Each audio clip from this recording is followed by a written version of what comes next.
କରୁଛି ମୋର ଗୋଟେ ନୂଆ ଫ୍ରେଶ୍ ବ୍ଲଗ୍କୁ ସକାଳୁ ସକାଳୁ ଆଜି ଗୁରୁବାର ତେଣୁକରି ମୁଁ ଭାତ ବସାଇ ଦେଇଛି। ଆସନ୍ତୁ ଆଜି ଡାଲମାଟା ବନେଇବା। ଆଜି ଗୋଟେ ଅରୁଆ ଡାଲମା ବନାହେବ। ଭାତ ବସାଇ ସାରିଲେଣି, ଖାଲି ଡାଲମାଟା ବନାହେବ।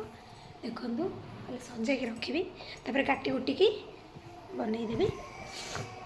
ତାପରେ ଆପଣମାନେ କ'ଣ କରୁଛନ୍ତି କରିବେ। ଦେଖନ୍ତୁ ମୁଁ ଝୋଟି ଆଜି ପକାଇଛି, ମୋ ଝୋଟି ଦେଖିବେ ଟିକେ ଚିତା ପଡ଼ିଛି।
ଆପଣମାନଙ୍କୁ କହିଥିଲି କି ରେଡ଼ି କରିସାରି ଆପଣମାନଙ୍କୁ ଦେଖେଇବି, ଦେଖିପାରୁଥିବେ।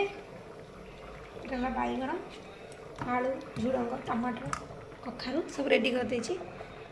ତ ଏବେ ଡାଲମା ବସାଇବା, ବସେଇକି ଆପଣଙ୍କୁ ଦେଖାଉଛି। ହେଲେ କମେଣ୍ଟ କି ଲାଇକ୍ କରିଦିଅନ୍ତୁ, ମୁଁ ସେତିକିରେ ବହୁତ ଖୁସି ହେଇଯିବି। ଗୋଟେ ଲାଇକ୍ ବି ଦରକାର ମୋର, ହେଲେ ଚଳିବ।